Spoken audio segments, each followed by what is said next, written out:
Hi everyone, welcome to ResearchMD.com. My name is Dr. PRAMIL CHERIYATH. I'm a practicing physician in the United States, Program Director, Internal Medicine Transitional Residency, and I teach medical students and residents and Associate Professor of Medicine to Large Medical School. So we've been doing a series of lectures on antibiotic.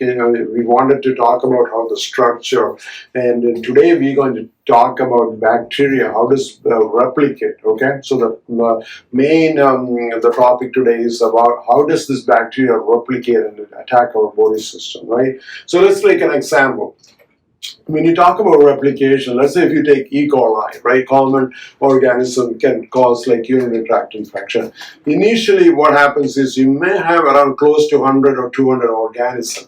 Now, this is the organism kind of multiply, like growth is like, they can make it up to like 1 million or like 100 million, 200 million, like so fast. So what is this process? How do they do it? We know they're like single cell organism, right? They use this process called a binary fission to divide and make the daughter cells, okay? But it's not very simple. You got like a lot of complicated structures involved. Today, just kind of, we're going to go into a little bit more detail and find out like what are this complicated process. Again, remember, this is an organism like a single cell from like 100 to 200 can become millions and millions in an hour or in days, okay? So let's look at it. So bacteria, again, a single chromosome, replication essential for cell division, and bacterial multiplication occurs by binary fission. We talk about it, usually kind of divide into two, keep on dividing it. So it requires synthesis of proteins and nucleic acid. For this we need deoxynucleotides, okay?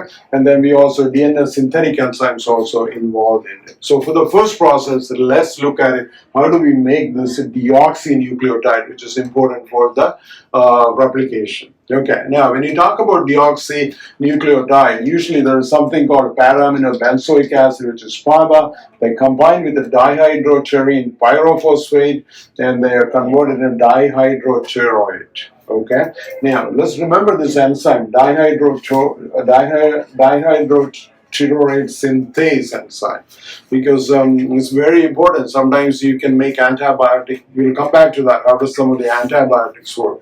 And then you have dihydrocheroid converted dihydrofolate, and there's another enzyme, dihydrofolate reductase, and that then it becomes this tetrahydrofolate with the help of dihydrofolate reductase. Okay, remember all these enzymes are very important.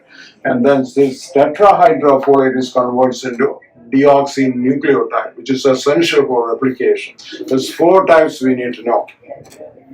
One is deoxyadenosine triphosphate, and the deoxycytidine triphosphate, DCTP, and then deoxythymidine triphosphate, DTTP, and the deoxyguanosine triphosphate, DGTP. Again, that's one part is over. The most important, deoxynucleotides formation, which is important for replication. Remember, 4 of them. What are they? DATP, DCTP, DTTP, and DGDP. Okay, remember the 2 enzymes needed. Is it dihydrocheroid synthase and dihydrofolate reductase. So some of the antibiotics can kind of inhibit those enzymes and have the effect, which we'll come back to later. Okay, now let's go a little bit more details about another part, like how the DNA process, DNA is made, it like replicate. We need to produce more and more DNA, right?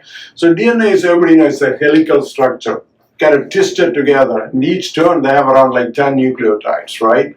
So what happened is like there's one area kind of open up, and then when it open up in the front, it become more coiled, and that thing is called a supercoiling.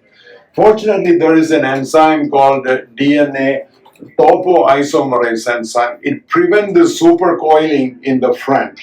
Okay, so usually what happens is like in the front there is a positive supercoiling. That means, you know, that instead of the 10 nucleotide, they could have like 12 or 14 nucleotides. That is called a positive supercoiling. And below you got negative supercoiling. That means instead of the 10, they could have maybe like 6 or 8 nucleotide per turn. Okay.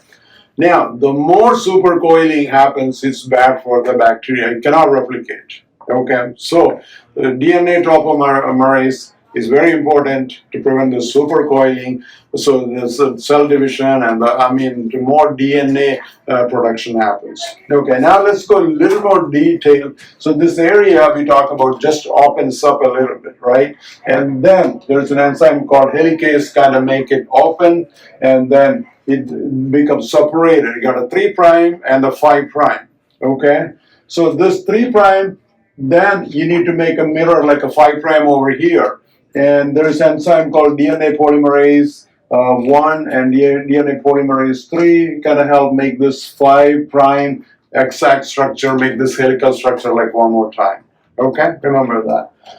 So that's why this replication kind of happens. So remember the role of topoisomerase in supercoiling, and then we got the DNA polymerase 1 and DNA polymerase 2 in the production of the more helical strands right here. Also, topoisomers have another function, okay? You got bacterial DNA, it's kind of divided into two of them. It's kind of interlinked together. So this interlinked chromosomes get separated by topoisomerase, okay? And then you can have that's another function of topoisomerase. So remember, replication is a very, very important process. We need to know how it happens, so some of the antibiotics can work on it. Remember the formation of first thing you need to know about the deoxynucleotide, 4 of them. How does it form? Look at the 2 enzymes involved, dihydroteresyntase and dihydroreductase, and look at the role of like topoisomerase. When it gets separated, there's supercoiling in front, and